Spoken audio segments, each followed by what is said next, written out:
Hold on, why are your team killing me? Idiot.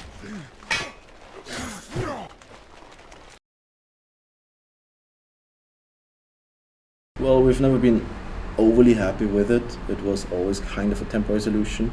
With the recent developments we've been doing and also with kind of changing the direction the game is going, we were looking for a name that just fit and that we all liked. So the story how we came up with the new name was basically we were trying to force ourselves, we need a new name, and we couldn't figure one out. And at some point we said, alright, either we find a new name now or we just leave it at the old one. And then we just went to the Chinese, and at some point, I think it was me who said, what about Of Kings and Men? And people were like, yeah, but it exists already, doesn't it? It sounds so familiar. And then we checked, and then it did not exist. And then we said, yep, this is our new name. We've just released a new trailer.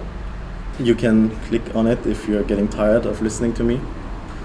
Working on the trailer helped us focus our work time and our efforts on those things that are needed to get the game up and running, with defining certain elements of the game, and also helped us developing the tools we need to actually create those gameplay elements. Stuff like visual stuff, like different lightings, the map editor. The engine made a huge leap with working on this trailer, because we finally got back to working on the visual side of things again, which I'm quite happy with. We have a very detailed plan what goes into early access and how we continue directly after early access. It is possible that some of those things will change during early access, because that's kind of the point, because we will figure out what works and what doesn't. And it is actually possible that we'll cut features during early access if we figure out that they are not working. Because I don't think a good game necessarily has to have all possible features crammed into it, but it's about the combination of the features and how they interact with each other. So I don't know yet exactly which features are going to make it and which not. But what I can tell you is that you will have a very strong way of influencing us. We'll set up a board where you can vote on different features that you like, that you would like us to expand first, and then we can shift priorities. Then we can say we work on this before, because apparently you, our players, like this more than other things, and then of course we'll focus our efforts on this. We have to figure out in what direction we move to the individual elements. That's also why we're going for early access. We want to test all of those elements individually, but also in combination with the community. We feel it's the wrong approach to just develop everything like this in the dark together and then release all at once. So this is why we're going for early access. It allows us to test all the individual components, and I think this will help us achieve a much better game. We recently had a few playtests, and in general I was quite happy with it. They were all very stable, and that is one of the most important things for us. Also, I liked many of the things that happened, not all of them. Some of them we're currently revising, because not everything worked, not everything was as fun as we hoped it would be.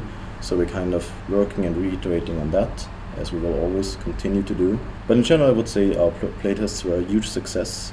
In our first playtest we focused a lot on a very limited amount of features, but making those as polished as possible. And that worked pretty well. There were no real rough edges. For the second playtest we went a different way and tried to put many experimental features in, and it also worked as expected. It was not as perfectly polished as the first one, but we got a lot more features in, we got new weapon types in, we got leveling in, we got unlocking weapons and getting XP, and a few other smaller things I probably forgot at this point. And we are still trying to figure out how to get the early access as smooth as possible, because that's so important for us. We want to make sure that once we release early access, that there are no server failures, there are no crashes, everyone can play as smooth as possible. And it is always tricky, especially for a team like us, an independent team like us, because we don't have all the resources in the world. But we're getting there, and I am very hopeful that we have a very successful launch of early access.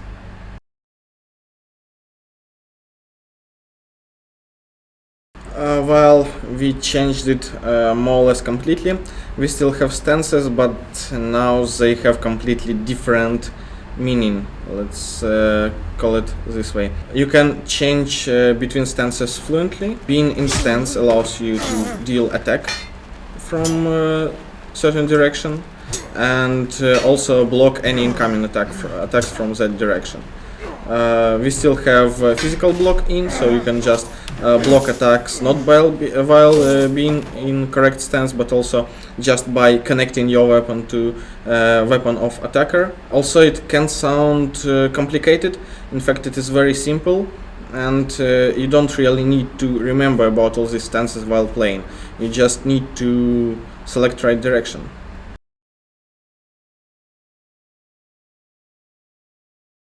Well, right mouse button is supposed to be some advanced combat action. For different weapons we will have different actions bound to right mouse button. Right now we have them in only for two-handed swords, and that is parries. You need to select correct timing for that and correct direction, and then you can parry basically by pushing enemy weapon aside. That gives you small window to counterattack, and that is more effective than just blocking attack with your stance. I think new players can and should try using it, but only when they are more or less confident that they can do it. This is something that you need to learn to use. This is more difficult than just blocking, but obviously when used correctly it can give you certain advantage. Well, I got some sort of falchion thing, so I guess I shouldn't be stabbing with this.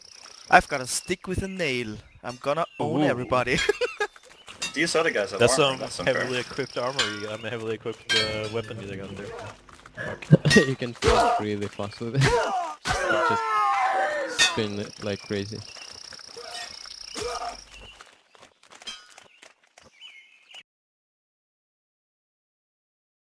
Well, fairly good. It didn't crash. Game worked okay, and that is already quite good. Well, you see the hats? Yeah, this is hat racial warfare. It was test. We wanted to find if there are any issues with our combat. It was first time we actually showed this combat to public, and yes, we are fairly happy with results. Of course, we found some issues as expected, and most of them are fixed by now. Really, Nebun? Team killing me again? Fuck! I was hitting another guy. Go away! I think I was hit once by the enemy there, and everybody else by teammates. Oh well. I'm just gonna point out that the team killing awards goes to me, bitches. Yeah, first of all, you have a barrack screen where you can progress your character, assign points you earned by leveling, and also select your weapons, unlock new weapons. Later we will have similar system for armors as well, but in last test we only had that for weapons. And also, yeah, we added a new weapon type, polearm. So with skills, we don't want to make it purely vertical progression. That is when level 1 has no chances against level 10 or whatever. We want all players start at certain average level at which they can all perform more or less equally. And with levels you become slightly better, but what is more important, you get possibility to specialize. You can choose to be stronger but slower, or other way around. When you level up, you gain a certain amount of points that you can use to improve some of your skills, and also you get something that we call redistribution points. It's work in progress name. You can use these points to reduce some of your skills, and by doing that you get some more skill points to distribute for some other skills that you find more important for you. For now, we'll continue with our current game mode. We want to polish that fully. It's our version, our take of a territory control game mode. Both teams try and conquer areas in the battlefield. Once you have it, you have to push further and get more and more areas. And when you have the majority of areas, your team wins, and you get an XP bonus for that. There are still issues with it that can be improved. I'm not perfectly happy with it yet. I think it goes in the right direction. You do get this tense feeling when you're about to lose or about to win, and you see 20 enemies walking towards you, and you know you have to keep it, you have to hold the point for a bit longer, and this is the fun moments of our game. But I think it can be improved. I think it can be made even more tense and more spectacular, so you really get this thrill of being in battle, what we're aiming for. It's important for us to get this first game mode perfectly done instead of trying to spread out and make as many game modes as possible as we can. We'll develop this one game mode first to the point where we're happy, and then it will be very easy for us to bring all the other game modes that we plan, like battle, like duel, up to the same standard very quickly. Just for the last playtest, we also implemented the body customization part, so you can design your own character, your face, your body shape. It is quite, let's say, it's a bit too extreme. Some people may have seen some faces that look disturbing. The uncanny valley is quite strong in this one, but we're still working on it. We have to see how much we want to limit it, and we're still trying to figure out what is the perfect balance between freedom and realism, because we don't want everyone to look the same. We also want people to be able to express themselves in whatever wonky way, but we also want to make sure that the battlefield looks like a realistic medieval battlefield, so we don't have every second player being some kind of gnome running around. So we are still balancing that. Well, that's actually interesting for us, because during first and second playtests we had only players that are basically new to our system. Some played during the first playtest, some were completely new, but it was first time they actually played it. And it was important for us because we wanted to know how they feel, how players feel when they just first see our system. But now with this tutorial available, even so it is in a very raw form, it will be improved a lot. It is very interesting to see how will more or less experienced players play the game when they actually could practice their skills with bots. I don't know, we'll see.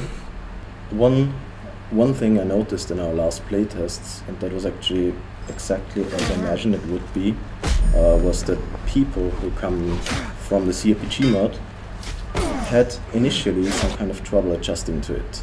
In the beginning they thought it was not working properly because it's not what they were used to.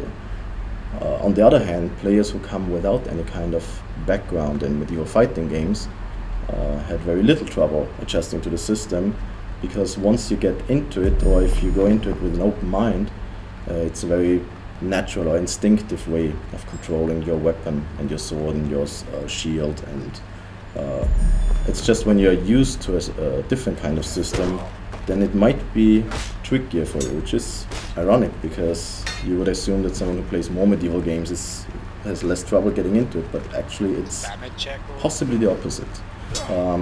After having a long conversation and a long discussion with our initial testers, and the more they played it, the more they liked the system. We are still looking into how to make it easier, how to refine it, how to make it more accessible to both new and old players. But in general, I'm personally very happy with the combat system. It's something that no other game has, and it's certainly something new. If you like it, that's up to you. For the next playtests, we will add a lot more weapons. We'll have one-handed shields, and finally also have ranged. We'll have bows in the game, so you can finally shoot people from afar, which has been asked many times, and yes, we do feature bows in our medieval game. Then a lot of polish will also be done, because as I mentioned, the previous test was rather unpolished because of many new features, and all those features will now be properly polished, and we'll have some improvements on the way your clothing works, on the way the armor works. It will be very visible once you see it. Well, for next playtest, yes, there will be a new inventory system where you can actually choose your gear, not only weapons but actually armors. Most likely there will be systems that will allow you to create your own armors by combining parts. Don't expect too much freedom from it. It's not like you can create something from scratch. It is just combining items, like combining different sleeves, different... you better ask Zimka about all those parts that you can combine. It is enough possibility for customization, also just playing around with parts we provide. There's one thing about armoring a person. It's... you don't buy an armor per se, like one set, you know. It is literally buying different things and putting them on yourself. And it's layering, essentially. So you basically layer the armor parts on yourself, like gambeson, and then you choose what you're gonna put on top of it. That's how you build the armor, essentially. So with that realistic component that we know about, we decided to develop some sort of a slot system where a player could actually layer the armor components themselves into something that he personally would like to wear as an armor or as a set. There's a cultural aspect, so not all mail looks the same. There are some minor differences. For example, when we look more at Eurasia, there we will see like mail with short sleeves. Slits on the neck would be more on the right side, a bigger slits in the middle, for example, things like that. There's also some elements that we can see attached to the male armor, like the mirror for I don't know, Mongols, for example, or Kipchaks, you know, the Turkic tribe. I mean, it's not an armor per se. It more has I don't know, I'd call it a little bit like a religious thing. Mongols believe that the consciousness of the man is actually located in his chest, like in this area, and we can see that they actually put the mirror, which is actually just an iron plate, like the round one, there on that part on the chest. So possibly that was their way of protecting their consciousness and awareness of everything that's happening around them. That was important for them. So it is culturally influenced, more or less. We could have in Europe, for example, mail without sleeves. There are records about it. It is mentioned in one French manuscript, I think, as corset de fer, basically iron corset, something like that. In general, we can call all sleeveless mail with that name because we don't know a better name. That was written, that's what we know. I mean, the whole naming thing of items varied from period to period and from area to area, so I'm trying to keep the naming as reasonable as possible and more easy for player, but not ahistorical. With every item we add, there's a good and proper research about literally everything we put inside.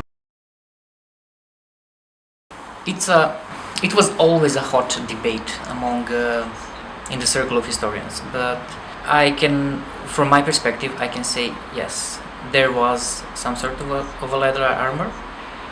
It's not like the stuff you see in Hollywood, the studs on the leather, and a lot of things were made from leather. Literally almost everything. Even what we now consider a paper was once made of vellum, which is basically also some sort of very thin leather. The boiled leather, actually, that was used as armor because during that preparation for how they call it, cuir bouilli, I'm not really sure how to pronounce it, it's a weird word, but basically boiled leather. Leather essentially becomes really hard, so it can be used as an arming component. And in fact, we do have leather rear brace, that's armor for this part of the hand, from dated around 1300s to 1350, but it is an actual thing that you can have on your arm.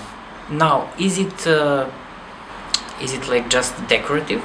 Is it like for parades or something like that? We don't really know. But I have seen in manuscripts like the chest piece, that's basically leather, all for 13th century. And there are also depictions of leather for vambraces, leather for legs, you know. If we step away from the images in the manuscripts, then we can look on the different sources. And we actually have written sources where boiled leather is mentioned as arming elements. So for early access, I'm working on making those different elements of armors, not only for Europeans, but also to a little bit from Eurasia as well, so we could have more of the variety and not just focus on a single culture. So later on we could expand on that, and I think it's gonna look good. I mean, so far it looks fine, and it can get only better. The next playtest will be still a closed test, because we're kind of worried about if we open it for too many people, it will be very difficult for us to judge how the servers react. We need a kind of controlled environment. So this test will be limited to our CRPG community, and I'm very looking forward to meeting you all on the battlefield. And yes, if you can make the server crash, it helps us make a better game. Also, for every playtest, we're usually handpicking a few extra people who we would like to participate as well. So if you make yourself known enough to us, then it's possible that we invite you to the playtest as well. So be creative. If you want to know more about our development process, and especially about the actual development process, as in what we are doing and how things are at the moment, then you can always check out our Facebook. We very often post some screenshots there, or just some random stuff that may or may not be funny. There's also Twitter, where we every once in a while post some videos of things that we think could be interesting to you. There's our blog, and we have a new forum coming up that you should sign up. This will be where most of the discussion regarding the game is happening. So considering that we have always been a very community-driven project, we'd love to have you there. Join the discussion, say what you like, say what you hate, and yes, work with us, because then we can make a great game.